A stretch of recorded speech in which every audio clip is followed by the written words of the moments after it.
سر، تنہائی انسان کی اپنی کوئی کیفیت ہے یا باہر سے اس کے کوئی محرکات ہیں؟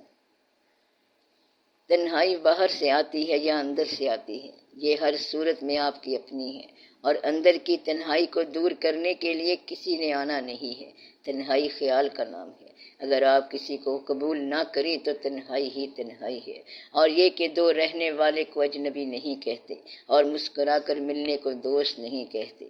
تنہائی خیال کا نام ہے، اور اگر خیال میں کوئی اور اجمال شامل ہو جائیں تو تنہائی ختم ہو گئی۔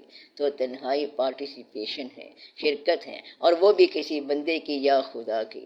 بزرگ کہتے ہیں کہ یہ جو میلہ ہے ہجوم ہے، اس میلے میں ہر انسان اکیلا ہے۔ جب تک کوئی آپ کا شریک نہ ہو، جب تک کوئی ساتھی نہ ہو، جب تک کوئی آپ کے خیال پر سوار نہ ہو، ورنہ انسان تنہا ہی تنہا ہے۔ اور یہ جو تنہائی ہے یہ اپنا ہی نام ہے، اور تنہائی کا علاج کسی سے مانگنا نہیں ہے، بلکہ آپ نے کسی کی تنہائی دور کرنی ہے۔ تنہائی کا علاج نہیں کرنا کہ کسی کو فون کرو کہ آپ آ جاؤ، کیونکہ اگر وہ آ گیا تو بھی آپ کی تنہائی دور نہیں ہوگی۔ تو تنہائی کیا ہے؟ یہ کہ کسی کی تنہائی دور کرو۔ تنہائی جسم کا نام نہیں ہے، تنہائی روح کی تنہائی ہے، وائلڈرنیس ہے، روح کی ویرانی ہے۔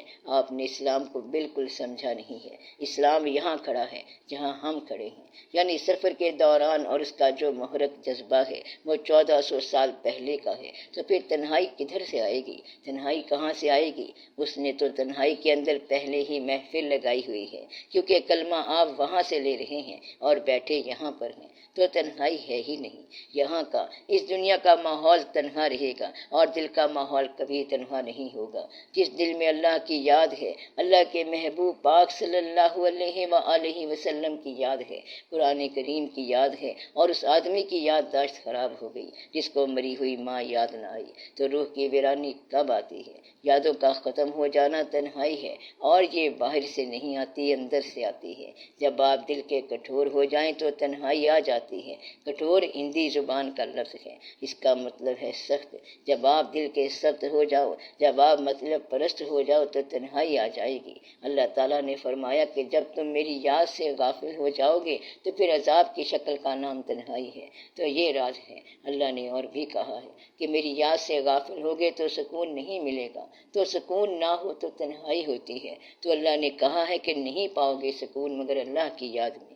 تو اللہ کی یاد میں سکون پانے کا مطلب کیا ہے؟ کہ تنہائی ختم ہو جائے گی۔ تو تنہائی جو ہے یہ آپ کی روح کی ویرانی کا نام ہے، اور یہ باہر سے نہیں آتی بلکہ اندر سے زنگ لگتا ہے۔ پھر پارٹنرشپ ختم ہو گئی، کسی کے شریک ہونے کا غم ختم ہو گیا، جذبہ ختم ہو گیا، یعنی نہ کسی کو شریک پاؤ اور نہ کسی کے ساتھ شریک رہو، تو یہ تنہائی ہے۔ اور یہ باہر سے نہیں آتی بلکہ اندر سے آتی ہے۔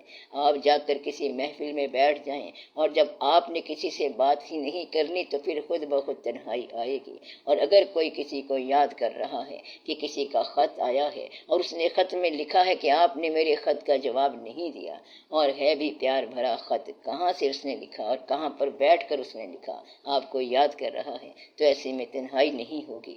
تو گویا کہ دل میں یاد نہ ہو تو تنہائی ہے، اور اگر دل آباد ہو تو تنہائی نہیں ہے۔ تو دل کی آبادی جو ہے یہ تنہائی کا علاج ہے، اور اگر دل ویران ہو جائے تو تنہائی ہوگی، اور دل ویران نہیں ہونا چاہیے، کیونکہ اس کا ہمیں افسوس ہوگا کہ ساری عمر گزر گئی اور آپ روحانیت کا علم حاصل کرتے رہے مگر دل میں تنہائی ہے۔ تو تنہائی کیا ہے؟ یہ دل کی ویرانی ہے، اور تنہائی کب نہیں ہے؟ جب دل کی آبادی ہو۔ تنہائی نہ باہر سے آتی ہے اور نہ اندر سے آتی ہے، بلکہ یہ بدقسمتی سے آتی ہے۔ تو تنہائی کب آتی ہے؟ بدقسمتی سے آتی ہے، اور یہ اس وقت آتی ہے جب یاد کم ہو جائے۔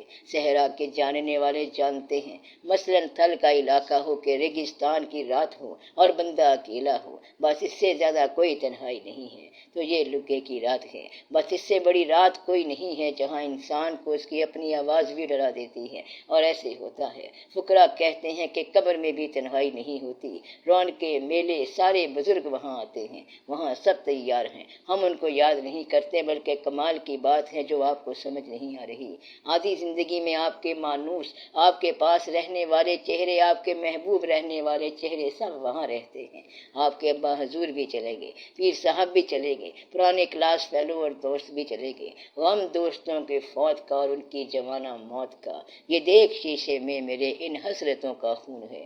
تو جو آرزویں تھیں اب یہ سارے لوگ وہاں ہیں جنہیں آپ یاد کرتے ہیں، وہ سارے وہاں چلے گئے، تو آپ کے دوست، بزرگ، درویش، پیر اور فقیر سب ادھر چلے گئے۔ میرا خیال ہے میلہ ادھر زیادہ لگ گیا ہے، تو میلہ تو وہاں ہے، اور میرا خیال ہے کہ اب میلے میں چلو، یا تو آپ کا محبوب کوئی نہ ہو یا پھر طویل زندگی نہ ہو، کیونکہ محبوب کے بغیر طویل زندگی عذاب ہے۔ تو محبوب کسی انسان کا نام ہوتا ہے، نہ مقصد سے محبت، نہ نظریے سے محبت، نہ قوم سے محبت، نہ وطن سے محبت، نہ ادھر سے محبت، نہ ادھر سے محبت، صرف اور صرف بندے سے محبت، اور بندوں نے سب سے بڑے بندے سے محبت، اور محبتوں کی انتہا محبت۔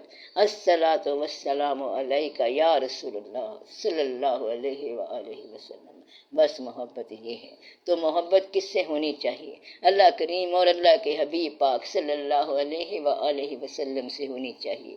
محبت انسان سے ہو، اور اس کے لیے جنس کا ہونا ضروری ہے۔ یا تو اللہ تعالیٰ یہ بات جانتا نہ ہو، تو وہ تو جانتا ہے، وہ تو جانتا ہے کہ یہ مجھ سے کس طرح محبت کریں گے، انہوں نے مجھے دیکھا نہیں ہے۔ اللہ کہتا ہے کہ میرے ساتھ محبت کرو، وہ ظاہر بھی ہے اور باطن بھی ہے، اس سے کیا محبت کریں گے؟ وہ اول بھی ہے آخر بھی ہے۔ اگر کوئی کہتا ہے کہ جو زندگی دیتا ہے وہ اللہ ہے اور مجھے اس سے بڑی محبت ہو گئی ہے، تو اسے کہو کہ جو زندگی لے جاتا ہے وہ بھی تو اللہ ہے، تو پھر محبت کیا ہے؟ تو محبت اس وقت ہوگی جب اللہ تعالیٰ اپنا محبوب پاک صلی اللہ علیہ وآلہ وسلم عطا فرمائیں، اور پھر ان سے آپ محبت کرو، اور آپ صلی اللہ علیہ وسلم کی زندگی سے محبت کرو، اور آپ صلی اللہ علیہ وسلم کے محبوبوں سے محبت کرو، اور ان کے محبوبوں سے محبت کرو، اور چلتے چلتے اپنے آپ سے محبت کرو، اور پھر محبت والوں سے محبت کرو۔ تو زندگی یہ ہے کہ آپ محبت والوں سے محبت کرو۔ کہیں ایسا نہ ہو کہ شریعت کے فتوے لگاتے رہیں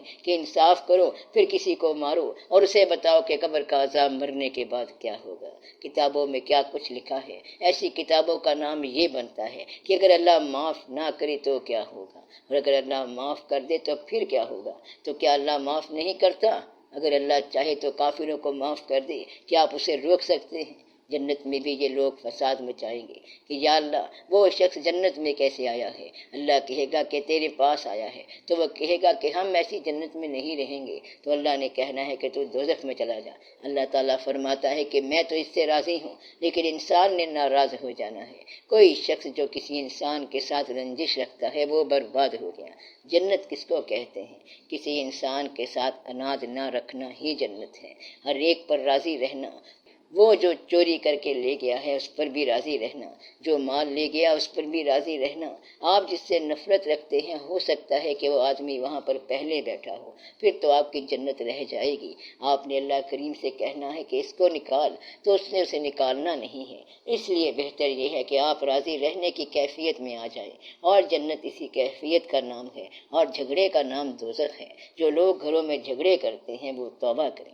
میں کہتا ہوں کہ نہ لڑا کرو، تو پھر پتہ ہے کیا کرتے ہیں؟ نفرت کی لڑائی کرتے ہیں، اور نفرت، غصہ وغیرہ تو جنت والی کیفیت نہیں ہے۔ جنت کا معنی ہے معاف کرنا، معافی دینا۔